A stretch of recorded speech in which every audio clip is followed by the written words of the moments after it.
Welcome to Calming the Chaos podcast, where we help you find peace in a chaotic world. I'm your host, Tracy Canella, licensed mental health counselor. Calming the Chaos provides self-help resources for people in crisis. It's not a substitute for counseling or psychotherapy. Thanks for tuning in. And now, let the chaos begin.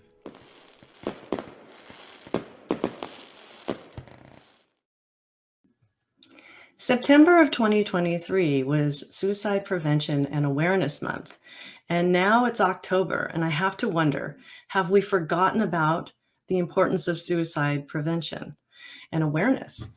So hopefully we haven't, and so the topic shall remain alive through October and hopefully through all of the months in this year and in years to come, because this topic of suicide causes a lot of people chaos. So fortunately, we have with us today Lisa Sugarman, who is a columnist and author, and somebody who has her own story of a family who has been affected by suicide. She's a family member of somebody who committed suicide. She's going to tell us her story and also give us some useful tips and resources to use for prevention and awareness of suicide. So, Lisa, welcome to Calming the Chaos podcast. Hey, Tracy, thanks for having me. Glad to be here. Yeah, it's good to see you and good to talk again, of course. And we had a great conversation last time when we just met, and you have a story to tell, an intro to do that is expanding on what I already told our audience about you, and then some resources to give. So let's start out with you just introducing and expanding on what I've already introduced you as. Yeah, sure. Well, I guess first and foremost, I'm a mom. I have two daughters, two grown daughters, 23 and 26. Been married for a very, very long time to the same great guy that I found in high school. And I live just north of Boston in Salem, Massachusetts. And for the last, I would say 15 years or so, at least 15 years, I've been a content creator, but more than anything, I created content in the parenting space. So I've written a bunch of parenting books for a very long time, probably a dozen years.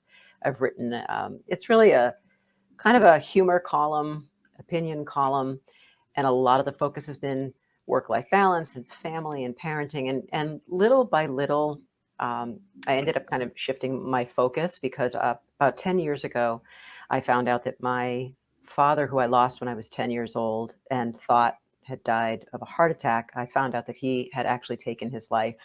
And it was 35 years later that I found that out. So it's kind of an unusual survivor story. And it really, I mean, you can imagine, it just kind of rewrote everything for me. It definitely blew up my world in so many ways, in every way. And it really just kind of shifted my focus. It was definitely the catalyst that kind of shifted my focus over to understanding that suicidal mind and understanding mental illness in a different way. And I really just kind of dove headfirst into suicide awareness and prevention. I became a crisis counselor with the Trevor Project. It's been over a year now that I've been with them. I've just recently become a storyteller with the National Alliance on Mental Illness. And I'm just doing as much work, advocacy work as I can, just getting people comfortable talking about suicide and comfortable talking about mental illness and sharing their stories, which is exactly what I've really kind of shifted my purpose to do. Yeah, and we appreciate your work. Of course, I'm really very impressed by the body of work, and we'll get to your website later that showcases a lot of that. And so, yeah, and you were 10 years old when you lost your dad to what you thought was a heart attack. Yeah. I'm an only child, so it was just me and my mom.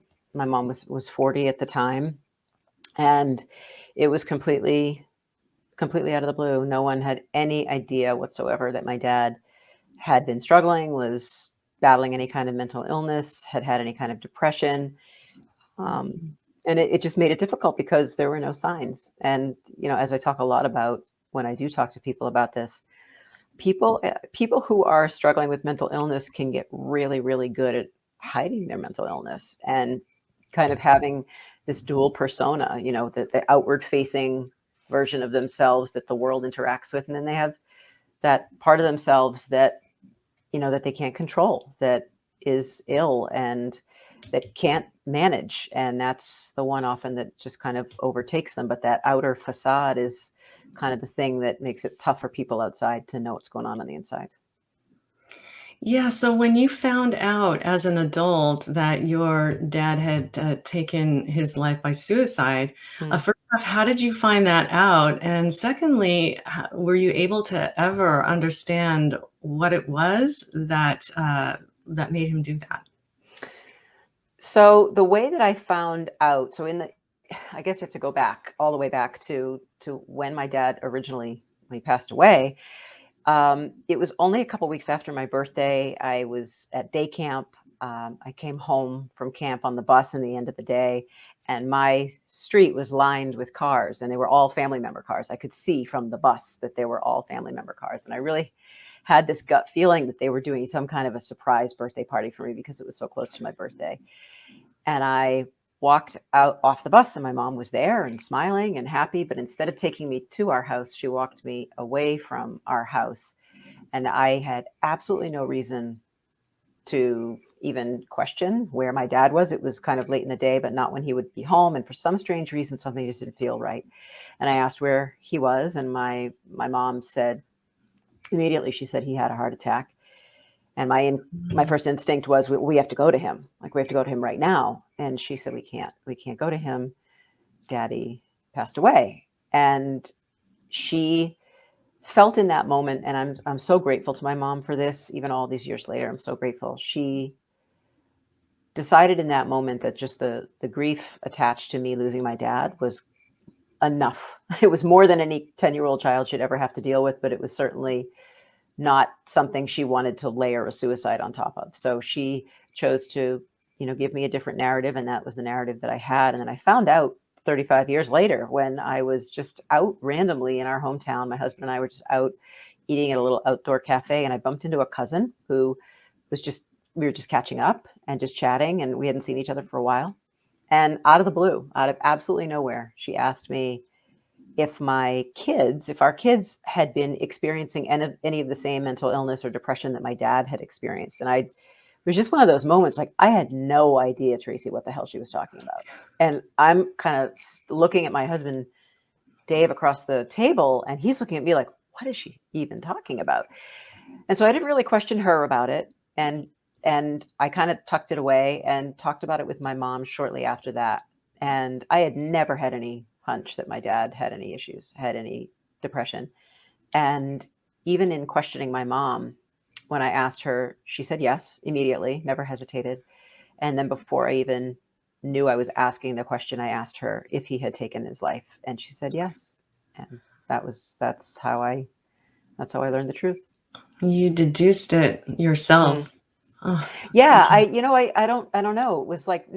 It was an odd experience, probably one of the strangest experiences I've ever had, because after I had that conversation with my relative, you would have thought that, maybe I'd start to question, or I'd start to, kind of put different pieces together in different ways, but I really didn't. Like, I mean, I'm sure things were there subconsciously, but consciously, I never thought twice that it meant something different about my dad's death until that moment when I asked my mother, and it just came out of my mouth. I didn't know where it was coming from. To this day, I don't know where it was coming from.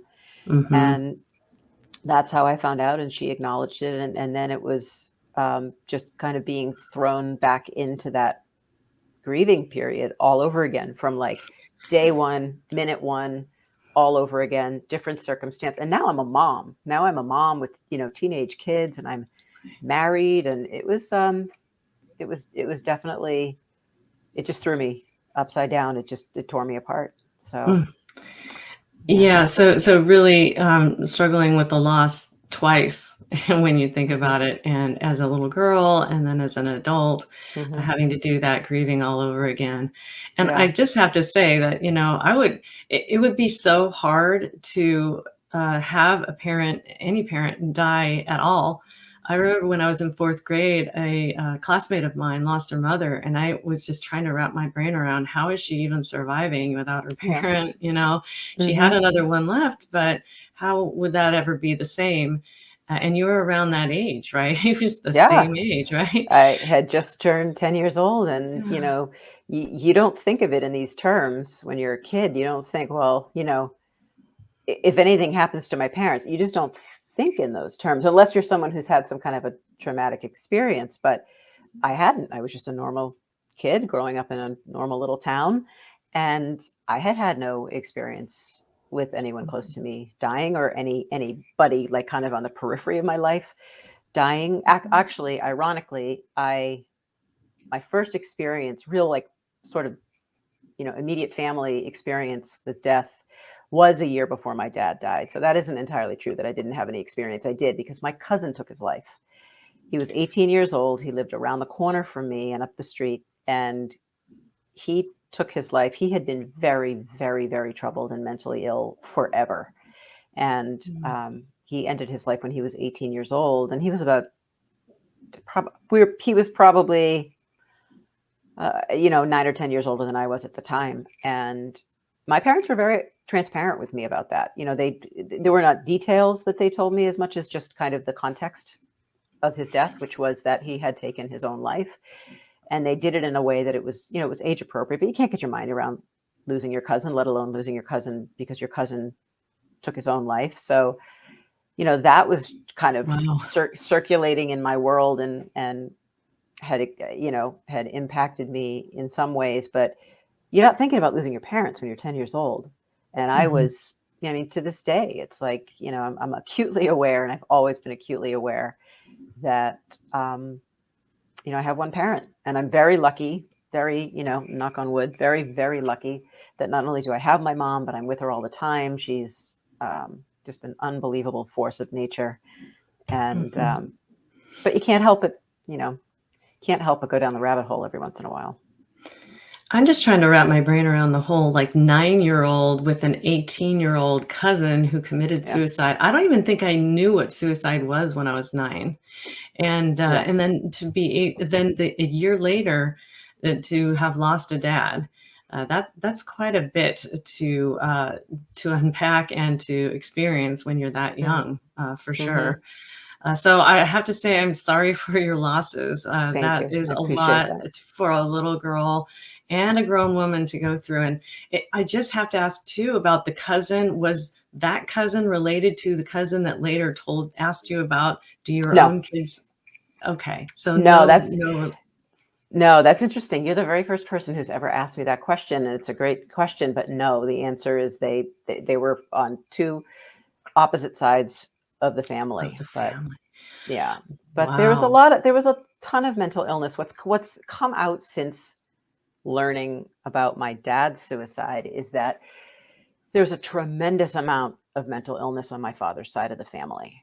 And you asked me kind of a two-part question that I want to answer. The second part, you asked me, what were the circumstances? What was it like? And then, what did I think kind of drove my father to make that decision? My father left a note. It was a very, very short note. It was more of an apology and more of an I love you to my mom and to me. Um, Nothing that I ever saw. My mother read it once and ripped it up and destroyed it because she didn't want me to ever find it, which I understand. But there was not like a particular catalyst that we could look at and say, okay, well, that big thing happened, and that's probably why. With a lot of people, it is kind of, I don't want to say a slow burn, but it is a slow burn. It's something that's building. It's not typically a decision that's made like in one moment. But with my dad, we don't know the true depth of his mental illness because, again, he was so good at hiding it. And it was a very different world back then. Nobody's talking about mental illness, nobody's talking about therapy, Mhm. nobody's going to therapy and really making it public. So it's very hard to know kind of what he was really struggling with. What I do know is that my dad had a full-time job. He worked, he was a VP for a company in Boston. We live in Boston. And he would commute into the city every day. So he had a full-time, 40-hour plus commute, job. And then he also was running his family's business. So his family, my grandparents, were involved in real estate. And my dad when my grandfather passed away, my dad inherited all that. So he inherited basically another full-time job that was incredibly cumbersome, time consuming. And my dad's side of the family were just really difficult people. They were just very like bottom line, money oriented people who were not very loving and were not very supportive. And it made an impact. It made a real impact. Nothing my dad or anybody else could do was enough, if that makes sense. And I think it was just a drain on him, an incredible, incredible drain on him. And there were some things that were going on at the end of his life, kind of surrounding that we think may have contributed to his just inability to keep going. So, Right. Yeah. yeah. And nobody can really know for sure what the dynamics are unless you're talking to a person and that person isn't here to ask. So, yeah, Right. that's a common core belief. It's probably one of the most common core beliefs I deal with as a therapist is I'm not enough. And so when we talk about what we're not, then the question is, what are we? We are garbage. We are worthless. We are nothing. That comes up a lot with people. And so what we may want to do is look at our core beliefs about ourselves and even what people are saying about themselves, how they feel and think about themselves is some kind of a clue about possible suicidal ideation or even plan or intent and the will. And then, of course, the urge and the action, right? Yeah. There's a lot of steps in between there that we can take some action. There really are so many different steps. And it's hard because in a lot of ways, I mean, obviously mental illness is an illness. So it's something that's like a cancer. It's like a heart disease. You can't control it. It's not what so many people think it is, which is on a different level than any other illness. It's not. It's exactly right there on the same plane as any other illness. Right. But it's so different because it's so abstract and it's so subjective and it's so unique and it's so undetectable sometimes. So that's what makes it really, really difficult. But we are oftentimes, in a lot of ways, our own worst enemy because we're kind of trapped. Someone with mental illness, in a lot of ways, is trapped in their own head or in their own cycle or in their own belief system. And it's really, really hard to move out of that to a place of perspective or a place of the capacity to deal with certain things. And like, I know, you talk about, you just mentioned something that triggered a memory for me. You mentioned something about like how we're spoken to and the impression that we're given of ourselves and, or that we have of ourselves. And I can just remember my father was one of three children. He was the youngest of three children. And my dad had a nickname that my grandmother gave him. And I didn't start sharing this until only maybe a year or two ago. She called him her unwanted from the beginning of time. And it was for the dumbest reason you could imagine. There was apparently some rare eclipse that had happened the night that my father was born. And my grandmother wanted to go see the eclipse and couldn't go see the eclipse because she was in the hospital giving birth. So he became her unwanted because he disrupted her plans. So that gives you kind of an unfortunate window into what my family dynamic was like and the priorities were like, and that nickname stuck. And that's what he was called. I mean, he was called that in front of my mother. He was called that, in front of other people. And you think about even if something like that was said and the intention was for it to be somehow a joke, which I don't know how it could be a joke. What a heartless and cruel thing to say about your youngest child, that they, are your unwanted child, and that sticks with you. So it's like little things like that, just you chip away. Mhm.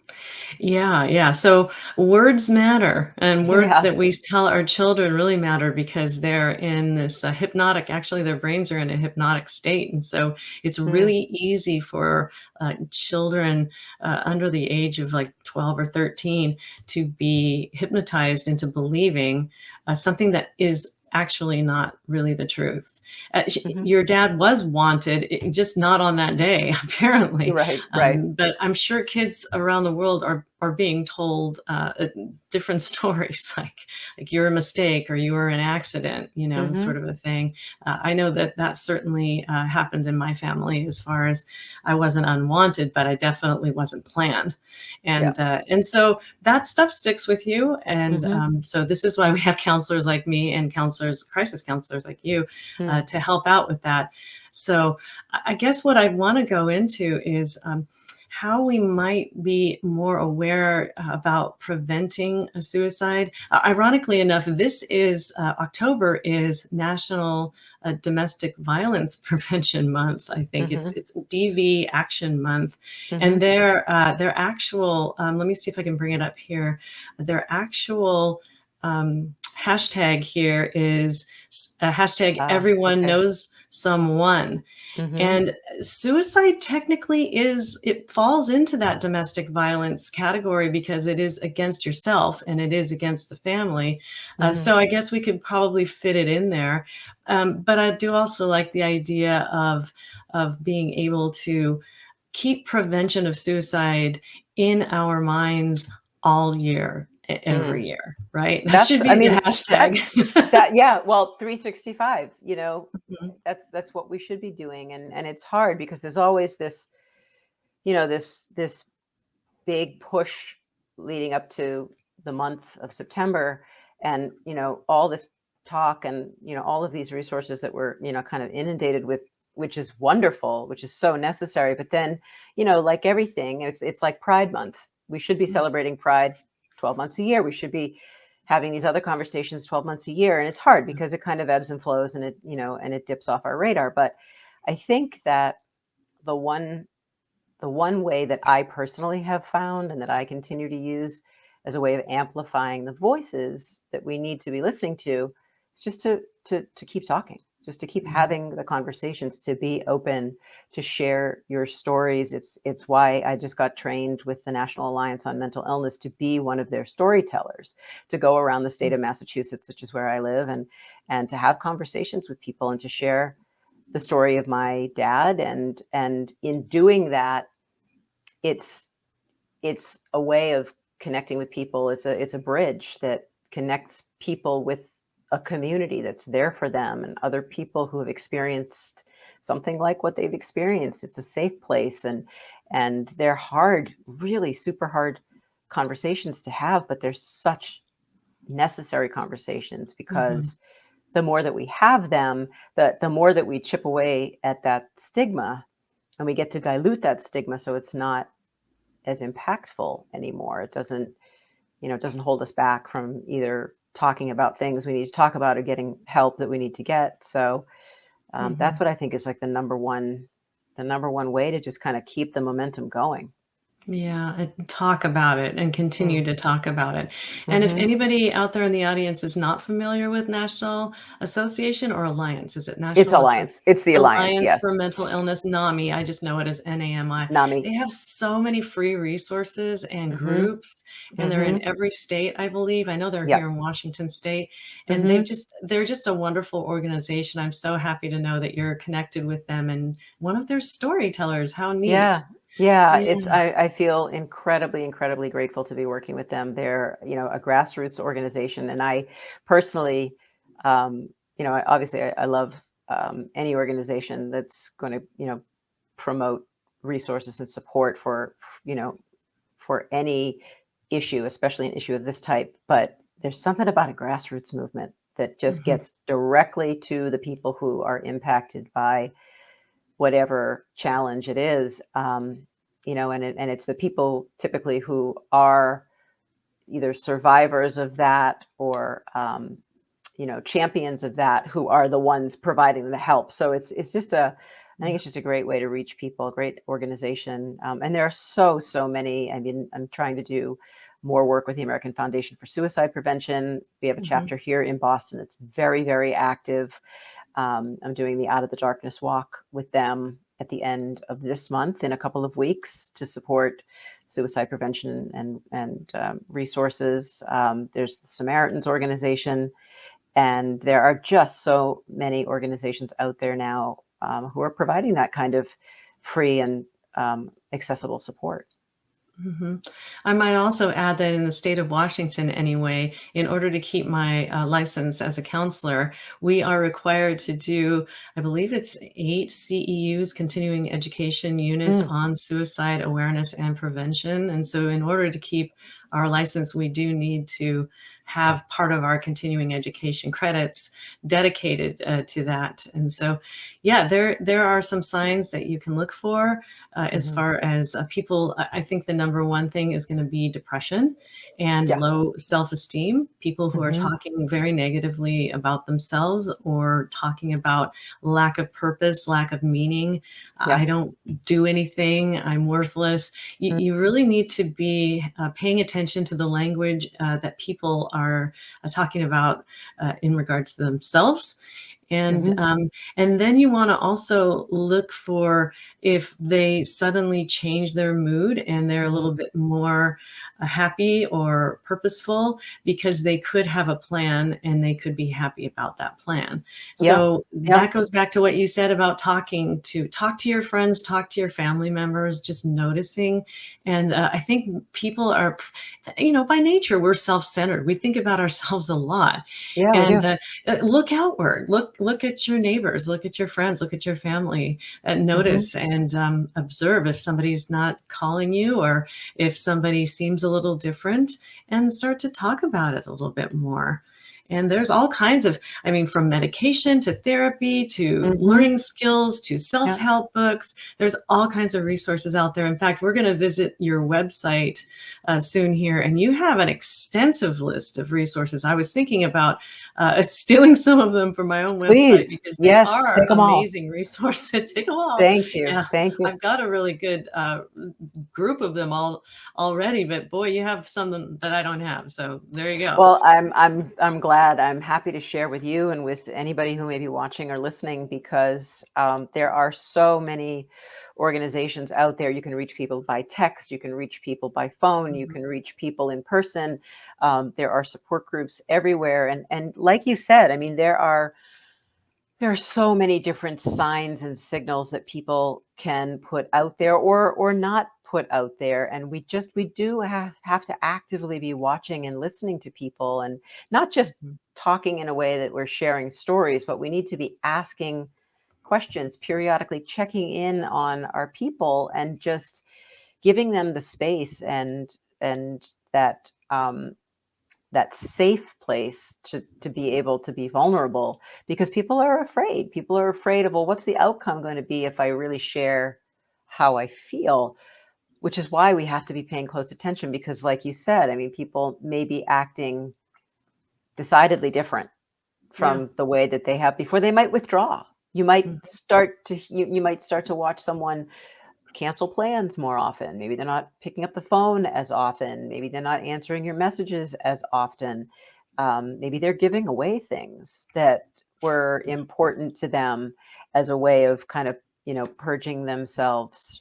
There are so many different signs, Mhm. and it is a lot for all of us to pay attention to. But that's why we're here. Like we're here as a humanity to take care of each other, and that's what we should be Right. doing.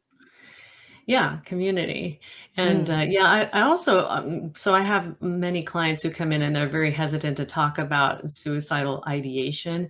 I mm, just have to say, because people are afraid of being reported, mhm. and, or, the men in the white coats are going to come and take them away in the white van Yeah, to the crazy farm. But yeah. that is not true. Suicidal ideation happens to many of us, and we Mhm. have suicidal thoughts. Thoughts aren't facts. And if we don't talk about our thoughts, then they just brew around in our head and we don't get anywhere with them. Mm-hmm. And the other thing I want to add is, so unless there's a plan and an intention and a thought, then that's not reportable. And then people feel a little bit more comfortable talking about suicide with a mental health professional or Mm-hmm. suicidal ideation with a mental health professional if they know that right off the gate. And when I first meet with a person, I'll say, no, confidentiality has limits, and I'll tell them, and that's one of the limits, is that if you tell me that you have a plan for homicide, suicide, an intent, and the means to do it, then that's reportable. But any other thoughts, feelings, anything else that you have stays confidential within the therapy sessions. Mm-hmm. And then the other thing about it is most people do not actually want their lives to end. They just want the pain to end. And so what we That's need right. to do is try and help them live a life more worth living that is as pain-free as possible, right? Because you can't get Mm-hmm. through this life without the pain, but No, sometimes you it's can't. You overwhelming can't. pain. Yeah, Yeah, that's true. That's true. There's a lot that, I mean, look no further than what we're all collectively dealing with right now in the world, what's happening in the Middle East right now. And I know that it's affecting mhm, I mean, I'm Jewish. I'm um, very yeah, comfortable saying that I am, and I'm heartsick. And was just in Tel Aviv 4 weeks ago, 8 weeks ago. And I mean, so believe me when I tell you, we're all feeling, um, you know, we're all feeling the weight of what's going on around us all the time, mhm. especially when we're kind of collectively going through something as traumatic as what we're going through right now. So it's, life's not There's a lot easy. of Let's put it that way. Yep, there's a Life lot of pain. is hard. Yeah. Yeah, I know, and that is it's so true. I listened to somebody named Andrew Gold, and he is a person who's a reporter, but he's been reporting on some cults and stuff like that. But he's been talking a lot about Israel because he is Jewish, and he said something that really struck me the other day, that it's very difficult to survive in a world where people want to kill you. Hmm. Yeah, it's true. That's that's a loaded it's a loaded topic right now. There are a lot of people who have been victimized in this world. There are, a lot of communities, mine included, who have been targeted for, decades and decades and decades, and as far back in history as we can remember. And it's that inherited trauma that we all have. Those of us, the BIPOC community, the Jewish community. I mean, there are a lot of people out there who have a lot of inherited trauma from everything that has happened before us. And it's hard. It's really hard to be in a world where, someone wants to end you and everybody like you. It's, it's its own kind of trauma. Well, I'm glad you got to visit Tel Aviv before it became chaos, we might say, right? Everybody's describing it as that, is as far as just anywhere in the Middle East right now. Mm. So then, yeah, and any family members that could have been affected by that, yeah. So let's, with that, take a tour on your website here. Let me share the screen with you and see if we can just go onto your website here. This is so exciting. I've never had anyone do a virtual tour of my website before. Yeah, it's pretty cool. Yeah. Thank So you. this, yeah, you're welcome. And thank you for all the work that you do for sure.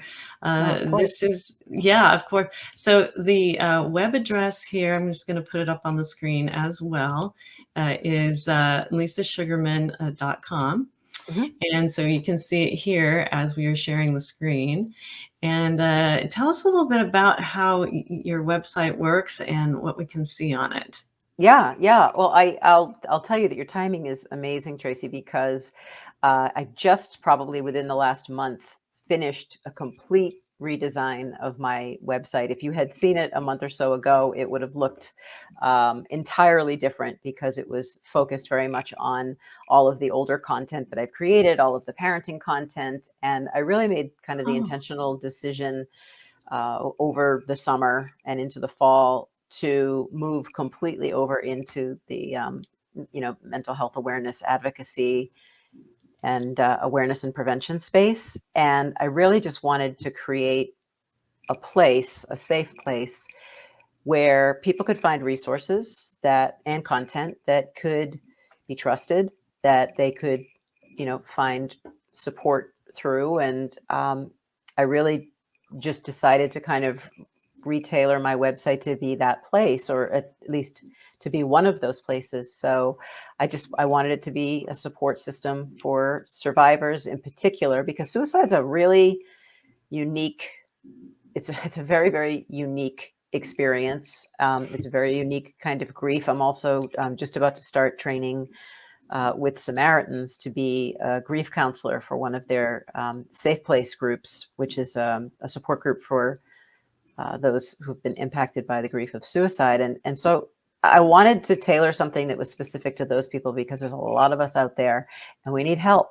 So I wanted to create, like you mentioned, resources. I spent a lot of time and effort kind of digging through and vetting all the resources that are on my resources page. It's a fluid document, so it keeps updating. In fact, I think I just added another half dozen or so within the last week or so, because I want people to have access to those organizations with one click and be able to get there. I share my own survivor story, which again I think is so important in just being able to create a relatable environment for people where they know I've been through this, they know that I understand. I have also, of course, I have ways to read all of my old content, a lot of which, as I said, is about parenting, but it's now shifted. So there's an awful lot of content out there, a lot of interviews like I'm doing with you today that have to do with mental illness and suicide. And so those are up there as well. And then I recently just launched, probably like within the last 6 weeks or so, I launched a YouTube page, and it's just my name. It's just at Lisa Sugarman. And it's really designed to be like a kind of an offshoot of my website, where you can also get resources, and you can also find my interviews and things like that I've done, so you can hear different perspectives from different people. But the most important thing I think that's part of that YouTube page now is a series that I just started called the Suicide Survivor Series. And people don't have a lot of time. That's just the bottom line. We don't have a lot of time to sit and to dig through things, or to watch long videos or read long content. So I wanted to create a very, very short but impactful message, whether it was a message of my own experience, or a message of what's going on in the world, or my perceptions. And I wanted people to be able to access that in a very quick and easy way. So I'm doing these videos. I drop them every Monday, and they're probably like no more than 90 seconds long. And they may just be, one of them was an explanation that I had given a few weeks ago about why it's so important that we kind of relearn some of the language around suicide, that we don't say committed suicide and we say someone took their life, or someone died by suicide, because committed has such a negative connotation. So I'm doing videos like that are both educating people, and also both just letting people know what I've been through and what may have helped me, so that I can share that with other people as well. Wow. Yeah. And I have to ask about the semicolon in your logo. I looked at the I is a semicolon. I noticed up here. It Lisa is. Sugarman. Yeah. What is the purpose of the semicolon? And then I also saw it down here as far as bullet The points. bullets. Yeah, I'm so, like, I could cry. I'm so happy that you just asked about that. I really appreciate that a lot. And my website designer, Connor, is going to love that as well. So a lot of people don't realize that the mental health community as a whole, several years ago, this goes back quite a number of years ago, they co-opted the semicolon mark as the symbol for suicide awareness, suicide prevention, mental health. And the reason for that is because when you think about suicide, you think about someone ends their story, right? That's a perfectly reasonable way to think about it. If you use the semicolon, you think about what that means in terms of Pause. punctuation, it means that it's right. It's a pause because something comes after. They're not ending the story with a period. Mhm. It says that there's something that comes after. And that's really kind of the essence of all the advocacy work that I'm doing. It's that our story doesn't have to end. Like, we do get to make choices. And, there can be life after mental illness or life after loss. And I found it to be the perfect symbol to integrate in a low key way. I mean, it's not like it's peppered all over my website, but it's, you saw it enough. It's subtle. Yeah. And fortunately, I have an I Mhm. in my first name, so my designer is a brilliant guy, and Aw. he found a way to integrate it in a very meaningful way. So that's why you see it throughout my website as just kind of another symbol and reminder of what we're trying to do. Yeah. Yeah, I'm a counselor. I'm trained to notice those things, and also very intuitive. I love these pictures, and you would never guess, right? You look at the smiling faces and happy family, professional looking. Mm-hmm. Yeah, such Yeah. great, and a lot of courage, I think, to put family photos up there too. Thank you. Um, Let me Thank you. see if I can actually switch to the resources page and it'll show up on StreamYard. Sometimes it doesn't do There that, it but is. it popped up. All right. Great. I'm raring to go. Technology sometimes is in my favor. So yes, an extensive list of mental Mhm, health resources. Just click on the resources tab. mhm, And so again, that website name, I'll go ahead and back, is lisasugarman.com. And yeah, so some of these are local. I noticed from Boston, but every mhm, state has their local resources. But then mhm, also there's National Action Alliance for Suicide Prevention over here, down about halfway. I bet mhm. NAMI is on there Yep, somewhere. they sure are.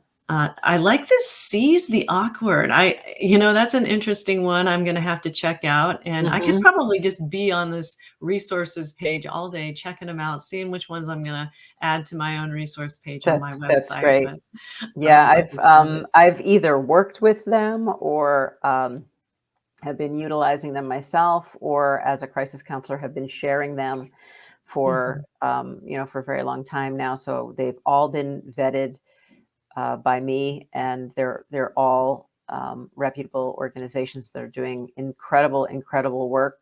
Some there's a little bit of overlap, of course, with certain services and resources that a lot of them provide, but at the end of the day, most of them have kind of their own unique little niche in the way that they're helping people. And like, as I said, it's a fluid list and I keep adding to it. And right now it's really just alphabetized, and you've got the name and then you immediately have the link and you can go directly to that website. But ultimately, I think my goal is to break them down into subcategories, just in case people are looking for something more specific. As the list gets bigger, I just want it to be something that people can navigate easily, find what they need. Yeah, yeah, I think that's the way I have mine organized on my website, and it is an Mhm. atrocious color too. I really got to get in there and work on it. But so you've inspired me to do that. So let me look at some of all the other goodies you have here. You have a Facebook. Is that a Facebook page or a group or?